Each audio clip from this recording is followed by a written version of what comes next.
For every team that defies the odds and makes a miracle run, there's another that crash and burn in ways nobody could have imagined. What happened? But I think it was so much going on in the locker room as far as front office to players that it never got right.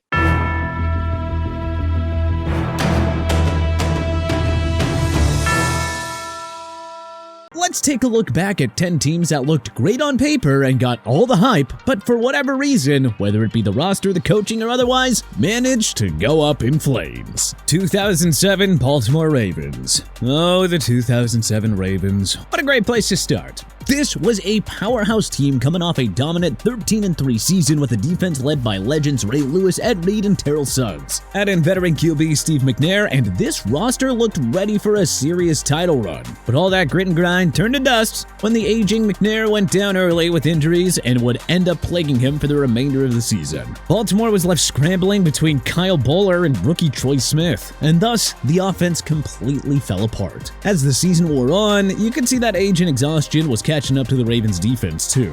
Ray and the gang just didn't have enough left in the tank to carry the team alone. After losing 9 straight and narrowly missing a chance to upset the undefeated Patriots, Baltimore closed the year at a dismal 5-11. Brian Billick was then shown the door, ending a 9-year tenure that had included a Super Bowl win back in 2000. The 2007 Ravens season became a cautionary tale and ultimately forced the Ravens to reassess and start a new chapter. 1990 Minnesota Vikings. 1990 was supposed to be a big year for the Minnesota Vikings. It was their first full season following the trade for Herschel Walker, long before it was known that this would go down as one of the worst deals in NFL history. But that's a story for another video. The acquisition of a star like Walker was a last-ditch attempt to get over the hump following a stretch of underrated seasons in the late 80s, during which they continually reached the divisional round and had one of the top-ranked defensive units in the game. But in 1990, nothing seemed to fall into place for Minnesota. Star defensive tackle Keith Millard went down with a career-changing ACL tear, and while Chris Dolman and a few others made the Pro Bowl, it just wasn't enough to keep them afloat. And Walker apparently was not ready to be the focal point of their offense, as he finished with just 770 yards in 16 games. His struggles were only exacerbated by the fact that the Vikes' new starting quarterback, Rich Gannon, really couldn't find his footing as an NFL starter. Minnesota stumbled out the gate to a 1-5 start, made all the more painful by the realization that the draft position that they were supposed to be gaining from their misery was only going to further ignite the burgeoning Cowboys dynasty. No doubt, this dream team gone wrong has left significant scars on the Minnesota faithful. 2011 Philadelphia Eagles. The legendary Dream Team Eagles, what a spectacular disaster they were. What about the pieces that this team has added, Vince, in just the past few days?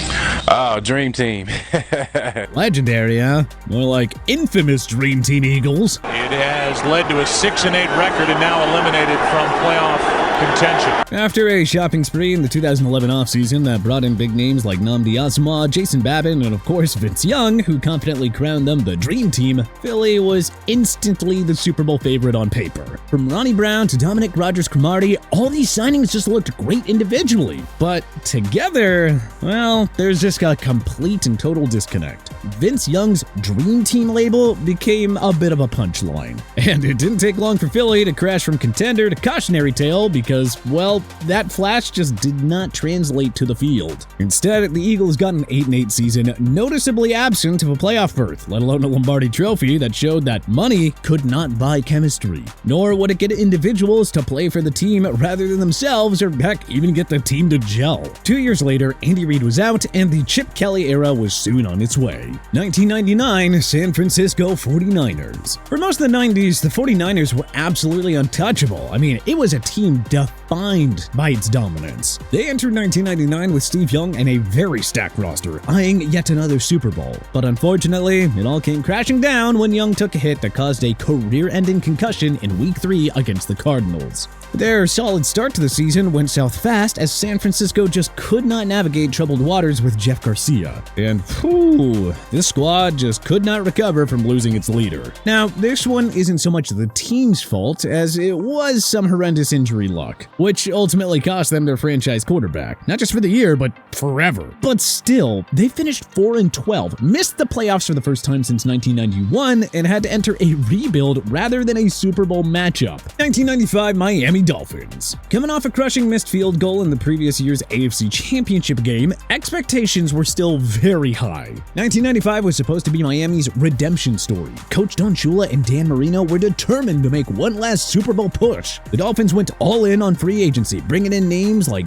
Gary Clark, Trace Armstrong, and Terrell Buckley. Everything was shaping up for one last run at Super Bowl glory with that 4-0 start, but that train just came off the tracks in very dramatic fashion. The Dolphins limped to a 9-7 finish, underperforming expectations, and then they suffered a humiliating loss to the divisional rival Buffalo Bills in the wildcard round. The Bills racked up an NFL playoff record of 341 rushing yards. Yeah, 341 yards to hit a 27-0 lead by the start of the fourth quarter. And in the blink of an eye, well, that was all she wrote for Coach Shula's legendary career. 2002 Washington Redskins. In 2002, the Washington Redskins entered the season with sky-high hopes. Dan Snyder decided it was time to put Washington back on the map, throwing money at free agents like Jeremiah Trotter and locking in Champ Bailey with a big contract. It was Washington's 70th anniversary and Darryl Green's 20th and farewell season. Everything was set for a season for the books. But that optimism quickly turned into disarray because, despite the talent on paper, Washington struggled to gel as a cohesive unit, and Snyder's roster makeover turned chaotic under Steve Spurrier and his ill-suited fun-and-gun offense. Part of the problem was they simply didn't have the quarterbacks to run the system. Shane Matthews and Patrick Ramsey struggled mightily, and Snyder's notorious meddling only added to the team's instability. They ultimately finished 7-9, failing to make the playoffs, and, well, the experiment with Spurrier's college-style offense quickly lost its appeal. 2016 Carolina Panthers. So this one had all the makings of a Super Bowl hangover going into it with the way that they went out in the previous year's big game. But still, considering the immense amount of talent that the Panthers had, including the reigning NFL MVP in Cam Newton, there were pretty high expectations around the league that they would make another run at it the following year. Unfortunately for Panthers fans, the 2016 season would be a different story entirely,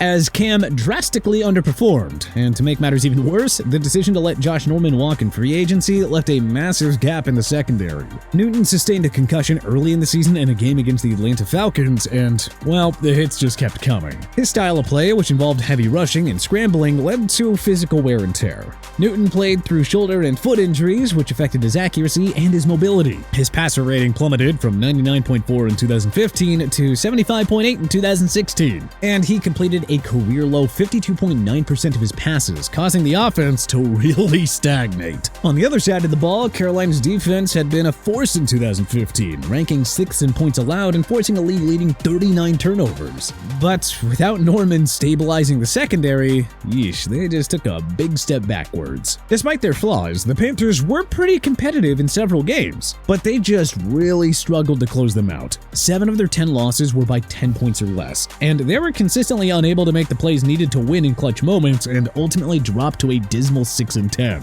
What's even crazier is that they're never really able to rebound from that disappointment. The team just lost its identity, and it wasn't long after that the team divorced with Newton. 2008 Dallas Cowboys. The 2008 Cowboys were a star-studded lineup and entered the season with Super Bowl aspirations, and quite frankly, expectations. They were fresh off a 13-3 season and looking like a legitimate threat to win it all, especially after starting out at 8-4. Tony Romo was slinging the ball all over the field, and it didn't look like any opposing defense had an answer for Terrell Owens. However, as the pressure mounted, the team's chemistry soured and they collapsed to a 9-7 finish, capped off by a humiliating 44-6 loss to the Eagles, which was Owens' former team, which he had famously fallen out with. Between the massive disappointment and the locker room drama involving Owens, Romo, and the failed expectations, cutting T.O. and ending the America's team hype. 2011 San Diego Chargers. The 2011 Chargers entered the season with Super Bowl aspirations and plenty of reason for optimism. Phillip Rivers was doing some of the best quarterbacking of his career and leading one of the league's most potent offenses. Though they were coming off a playoff-less 9-7 season in 2010, the way that the team rallied down the stretch, particularly that offense, it just had folks in the media anointing them as next up. The expectations were that they could not only win the AFC West, but make a deep playoff run. run. But instead, they deteriorated into another display of mediocrity. The Chargers started the season strong, winning 4 of their first 5 games, but a 6-game losing streak midway through the season led them to an 8-8 finish. 2012 New York Jets. With back-to-back AFC Championship game appearances in 2009 and 2010, the New York Jets were viewed around the NFL as a serious contender for 2012, despite a somewhat disappointing 8-8 campaign in 2011. Oh, little did the analysts know.